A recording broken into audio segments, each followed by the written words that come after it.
Hi, I'm Erica Christensen. Since I was a kid, I've always loved chemistry.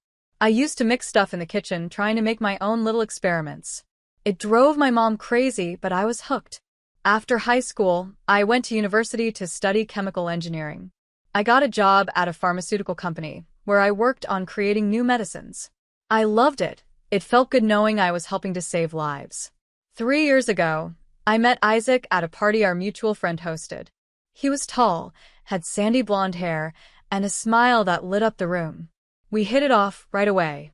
"Hey, I'm Isaac," he said, holding out his hand. "And I'm Erica." "Nice to meet you," I replied, shaking his hand. We talked all night, and before I knew it, we were dating. Isaac was charming, always knew the right thing to say, and made me feel special. After 3 years of dating, we decided to get married. Our wedding was small, just close friends and family. After the wedding, I moved into Isaac's family home. It was a big old house where his mom, Ariane, also lived. Ariane wasn't well, and Isaac took care of her. I was new to this situation but wanted to help. "Isaac, have you thought about maybe getting her into a care facility? They could give her the medical care she needs," I said, trying to be gentle. Isaac looked uncomfortable. "I don't know. Mom's always wanted to stay here. She's comfortable at home."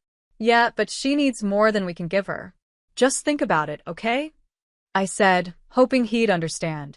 The next day, Isaac's sister, Brittany, came over. Brittany was always on edge and liked to complain. She had recently lost her older husband, who left her quite a bit of money. We didn't really get along. "Isaac, what's this I hear about putting Mom in a home?" Brittany snapped the moment she walked in. "I just mentioned it as an option," Isaac replied. I tried to stay calm. "Well, it's not happening. Mom will stay here until the end," Brittany said firmly, glaring at me. I decided to drop the subject. Brittany was still mourning her husband, and I didn't want to make things harder for her. But dealing with her wasn't easy. She had a habit of showing up unannounced and making everything more difficult. She never liked me and made it obvious whenever she could. One evening, I was in the kitchen cooking dinner, a simple chicken dish with vegetables. It was nothing fancy, but still tasty. Brittany walked in without knocking, as usual. "Erica, you're cooking again," she said, wrinkling her nose. "You know Mom liked her food with real flavor, not this bland stuff." "Good evening to you too, Brittany," I replied, trying to stay calm. "I'm doing my best with what we have." "Well, it's not enough. Maybe you should try harder," she snapped. I bit my tongue, not wanting to argue. Isaac walked in just then, sensing the tension. "Hey, what's going on here?" he asked, looking between us. "Your wife thinks bland chicken is good enough for Mom," Brittany said with a huff, then stormed out of the kitchen. Isaac turned to me, clearly frustrated. "Erica, can't you just try to get along with her? She's been through a lot." "Isaac, I'm trying my best, but she's always criticizing me. Nothing I do seems good enough for her," I said, feeling the weight of it all. The next few days were tense. Brittany kept showing up unannounced, and each time she found something new to complain about. It felt like I was walking on eggshells, never knowing what might set her off. One evening, she came over and started picking at the house. "Erica, this place is a mess. Don't you ever clean?" she said, looking around with disgust. "I clean every day, Brittany. Maybe if you actually helped, it wouldn't be so hard to keep up," I snapped, finally losing my patience. "How dare you talk to me like that?" "I'm just trying to help," she yelled back. "Help? By criticizing everything I do?" "That's not helping, Brittany," I shot back, feeling my anger rise. "Erica, calm down," Isaac said, stepping between us. "Calm down? She's constantly attacking me, and I'm supposed to just take it," I said, frustration boiling over. Brittany glared at me and stormed out of the house. I felt both relief and anger, but the tension lingered. Dealing with Brittany was never easy. She'd breeze in, spend a few minutes in her mother's room, criticize me, and leave without helping. I started avoiding being home when Brittany came around. It was just easier that way. 8 months later, Ariane's health got worse, and she passed away. It was a hard time for everyone, especially Isaac. The funeral was somber, but Brittany's behavior made it even more stressful. At the graveside, Brittany turned to me, her face filled with anger. "Erica, if you'd found the right medicine, Mom might still be here," she said bitterly. I was stunned. "Brittany, I'm not a doctor. I did everything I could." "Those are just excuses," she snapped, not caring how much her words hurt. After the funeral, I told Isaac he needed to talk to Brittany and set things straight. "Isaac, you've got to talk to her. She can't keep blaming me for everything," I said, trying to stay calm. "Erica, you're just making things worse. Stop provoking her," he said sharply. His words hit me like a punch to the gut. I couldn't believe he thought I was the problem. It was insulting and hurtful, especially after everything I'd done to care for his mom. The months after Ariane's death were rough. I was still trying to process Brittany's accusations from the funeral. I needed a distraction, so I decided to clean out Ariane's old room. Maybe it would help clear my mind. As I sorted through her belongings, I found a stack of medical documents in her desk drawer. I flipped through them, trying to make sense of what I was seeing. One report from 4 years ago showed that Ariane had been in excellent health. But recently, she had died of internal bleeding. It didn't add up. When Isaac came home from work, he looked tired. "Hey, what are you up to?" he asked, peeking into the room. "I found some of your mom's medical papers," I said, holding up the documents. I held up the documents. "Look at this, 4 years ago, your mom was fine. Then she dies of internal bleedings." Isaac frowned as he took the papers from me. "Yeah, that is strange. What are you thinking?" "I'm not sure yet, but it doesn't make sense," I said, feeling uneasy. "Didn't Brittany's husband die of the same thing?" Isaac nodded slowly. "Yeah, he did. Internal bleeding just like Mom. And they both had unexplained bruises." My heart started to race. Bruises like that can happen if someone's taking blood thinners, but neither of them were on any, right? "No, they weren't," Isaac said, shaking his head. "What are you saying, Erica?" "I don't know yet, but it's weird. Maybe I'm overthinking it," I said, trying to stay calm. A few days later, I noticed bruises on my own arms and legs. I hadn't bumped into anything, so it didn't make sense. Worried, I decided to run a blood test at my lab just to be safe. When the results came back, I was shocked. My blood had high levels of warfarin, a powerful blood thinner. I hadn't taken anything like that. "Isaac, we need to talk," I said, finding him in the living room. "What is it now, Erica?" he asked, sounding frustrated. "I found warfarin in my blood. Someone's been poisoning me," I said, showing him the lab results. "Who would do that?" "It doesn't make any sense," Isaac said, shaking his head. "I don't know, but I have a bad feeling about this. I think it's connected to what happened to your mom and Brittany's husband," I said, feeling a chill run down my spine. "Erica, you're starting to sound paranoid," Isaac said, frowning. "I'm not paranoid. This is real. We need to figure out who's behind this," I said firmly. I felt desperate as we talked. Then, as usual, Brittany walked in without knocking. "What's going on here?" she asked, looking between us. "Erica thinks someone's been poisoning her," Isaac said, holding up my lab results. "Poisoning? That's ridiculous. She works in a lab. Maybe she took something by accident," Brittany said, her voice dripping with sarcasm. "I didn't take anything by accident, Brittany. This is serious," I said, glaring at her. "Oh, please. You're always looking for drama. Maybe you should focus on your own problems instead of dragging everyone else into them," Brittany shot back, rolling her eyes. "Brittany, this isn't drama. This is my life we're talking about," I said, my anger boiling over. "Erica, calm down," Isaac said, stepping between us. "We need to think this through." "Calm down? Your sister's accusing me of making this up, and you want me to calm down?" I yelled, frustration bubbling over. "Erica, you're acting crazy. We can't keep doing this. We need a divorce," Isaac said, his voice flat and final. "Divorce? Are you serious? You're going to believe her over me?" I asked, the shock hitting me like a punch. "Yes, Erica. You're always stirring things up. I can't take it anymore," he said, looking away. Brittany smirked, clearly pleased with how things were playing out. I felt numb as I packed my things, the reality sinking in. I couldn't believe this was how it was ending. Brittany watched with a triumphant smile as I left the house, my heart heavy with betrayal and disbelief. After leaving Isaac, I rented a small apartment near my work. Moving on was hard, but I was determined to figure out the truth. I went over all the facts, and it became clear. Brittany was behind everything. She had poisoned her husband, her mother, and now she had tried to do the same to me. I hired a private detective named Jake to dig deeper. I handed him everything I had, the lab results, the medical records, and my notes. "Jake, I need you to find out everything about Brittany. I'm sure she's behind this," I said, feeling a mix of anger and determination. I handed Jake the stack of papers. "Got it, Erica.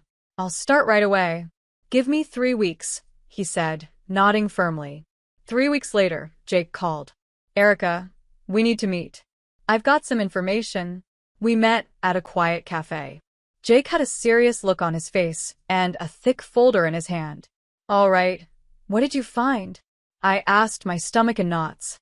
"Brittany's in serious financial trouble. She's spent all the money her husband left her and now has huge debts," Jake explained, opening the folder. I looked through the documents, my anger growing. "So, she's been killing for money. First her husband, then her mom, and now she tried to kill me. It looks that way." "She's desperate and dangerous," Jake said, his voice steady. I decided to confront Isaac. I called him. "Isaac, it's Erica. Can we talk?" I asked, keeping my voice steady but firm. "What is this about, Erica?" he asked, sounding tired. "It's important. It's about Brittany," I replied, trying to stay calm. "All right, come over," he said. His voice had an unexpected warmth. I drove to his house, my heart pounding. I had everything ready to confront him about Brittany. When I walked in, Isaac greeted me with a warm smile, catching me off guard. "Erica, glad you came. I was thinking, today's our anniversary," he said, holding up a bottle of wine. "Isaac, we need to talk." "It's serious," I said, trying to steady my voice. "Let's hold off on that for a bit. Come on, let's have a drink. It's our anniversary," he insisted, pouring 2 glasses of wine. I hesitated, but finally agreed. "All right, just for a bit. Then we need to talk." We clinked glasses, and I took a sip, trying to push my anxiety aside. But after a few minutes, I started feeling dizzy and sick. "Isaac, I feel really sick." "Where did you get this wine?" I asked, gripping the table for support. "Brittany brought it from France. She said it's special." "I've been drinking it for a while," he replied, looking concerned. "Isaac, this wine is poisoned. Brittany's trying to kill you for the inheritance. Call 112 now." I managed to say before collapsing to the floor, my vision blurring as I lay there, barely conscious. I heard the door open, and Brittany's voice filled the room. "What's going on here?" she demanded when she saw me on the floor. "Erica says the wine's poisoned. She's really sick," Isaac said, panic in his voice. "Poisoned? She's drunk and making up lies to turn you against me," Brittany snapped, her voice sharp and angry. "I'll get a cold compress," Isaac said, rushing to the kitchen. Brittany knelt beside me, her face twisted into a cruel smile. "It's over for you, Erica. In a few hours, you'll die from internal bleeding. Then it'll be Isaac's turn, and everything will be mine," she whispered. I tried to speak, but my body wouldn't respond. The room spun, and I felt myself slipping away. The last thing I heard was Isaac returning, his voice filled with worry and confusion. Then everything went dark. I woke up a few days later in the hospital. My body ached, and my mind felt foggy. The room was quiet except for the faint beeping of machines. I blinked a few times to clear my vision and saw a nurse moving around the room. "Hey, you're awake," she said with a bright smile. "How are you feeling?" "Like I've been run over," I muttered, my throat dry and scratchy. "What happened?" "You've been out for a few days. Your husband called for help just in time, even though his sister tried her best to stop him," the nurse said, shaking her head. "She was quite the piece of work, that one," Isaac called, "even with Brittany trying to stop him?" I asked, feeling a mix of relief and surprise. "Yeah, he did. Good thing, too. The doctor said another hour and it might have been too late," she said. Just then, the door opened and Jake, the private detective, walked in with a police officer. Jake introduced him as Officer Nicholas. "Erica, glad to see you're awake," Jake said, pulling up a chair next to my bed. "Jake, Officer Nicholas, what's going on?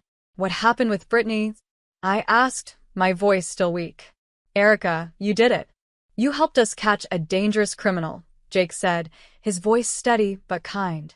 "A criminal case has been opened against Brittany," Officer Nicholas added. "We exhumed the bodies of her ex-husband and her mother. The tests confirmed they were both poisoned with warfarin." "Warfarin, just like me?" I whispered, tears welling up in my eyes. "Yes, the same substance.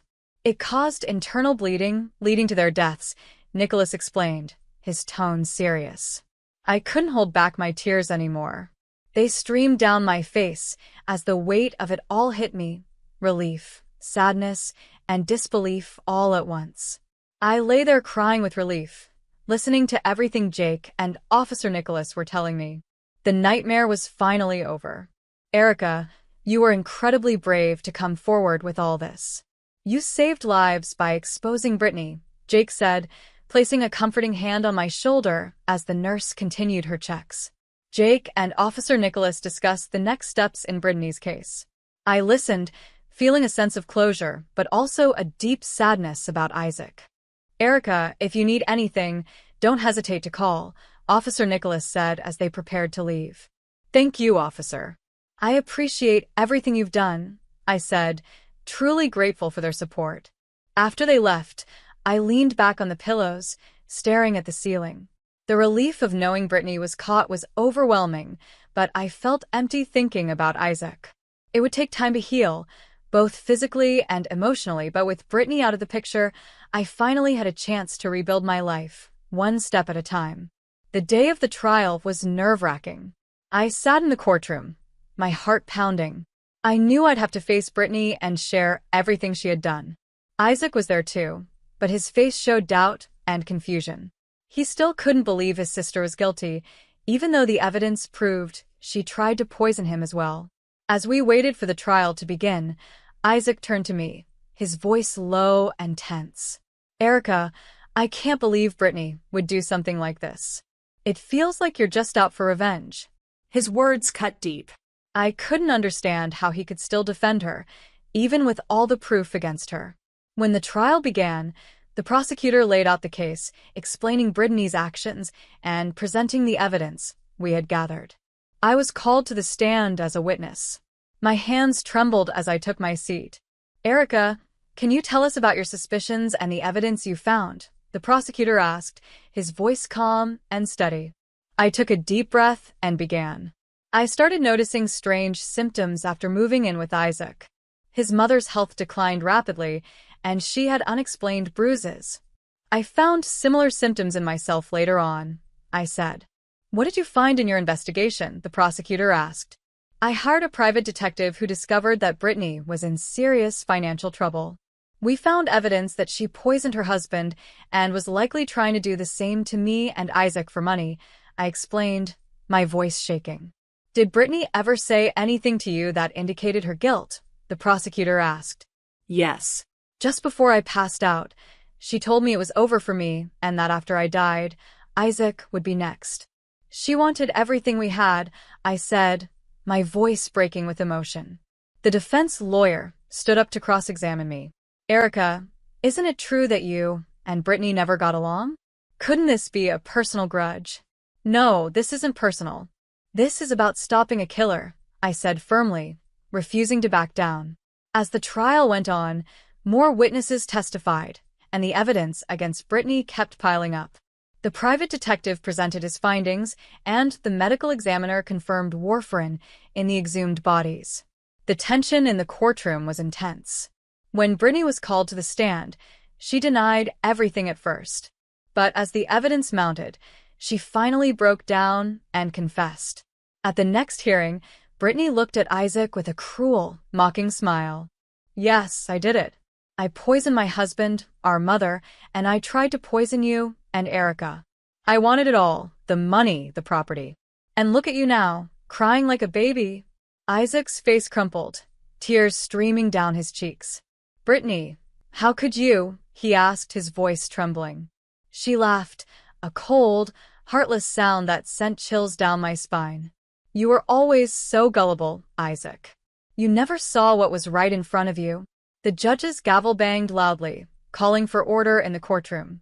Brittany was convicted of 2 counts of premeditated murder and the attempted murders of me and Isaac. She was sentenced to a long prison term, her smug smile fading as the guards led her away in handcuffs. After the trial, the weight of everything began to lift, but the scars, both emotional and physical, remained. It would take time to heal, but I was determined to move forward and rebuild my life. Isaac and I would never be the same, but at least the nightmare was finally over. I made the tough decision to divorce Isaac. There was too much pain and betrayal to fix things between us. I went through treatment to recover from the poisoning, and I heard from friends that Isaac was also getting treatment since Brittany had tried to poison him too. In my new apartment, I focused on rebuilding my life. It was small but cozy, a fresh start away from all the chaos. I worked on getting healthier and finding some peace. One afternoon, I was having coffee with my friend Brianna, who had been my rock through everything. "So, how are you really doing, Erica?" Brianna asked, her eyes full of concern. "I'm getting there one day at a time. It's been hard, but I'm trying to move on," I replied, sipping my coffee. "Have you heard from Isaac?" she asked, raising an eyebrow. "Yeah, he's tried to reach out a few times to patch things up," I said, rolling my eyes. "But I told him it's over." "Good for you. After everything he put you through, you deserve better," she said, nodding with approval. I just can't forget how he trusted Brittany over me again and again. Trust is everything in a marriage, and once it's gone, there's no going back, I said, feeling a pang of sadness. "You're right. You need someone who believes in you and stands by you no matter what," Brianna said, squeezing my hand. One day, I was sorting through old photos, trying to decide what to keep and what to toss. Each picture brought back memories, some happy, others painful. My phone buzzed with a message from Isaac. I hesitated but opened it. "Erica, I know I've hurt you deeply. Can we please talk one last time?" the message read. I took a deep breath and replied, "Isaac, there's nothing left to say. We both need to move on. I wish you well, but this chapter is closed." I hit send and felt a mix of relief and finality. It was time to close that door for good. In the evenings, I took up painting to relax and express myself. It was therapeutic, a way to pour my emotions into something positive. I also joined a local book club, meeting new people and slowly building a new circle of friends. Every day was a step toward healing. I was determined to create a life filled with trust, joy, and peace. The past would always be part of me, but it didn't define my future. I was ready to embrace whatever came next, stronger and wiser than before.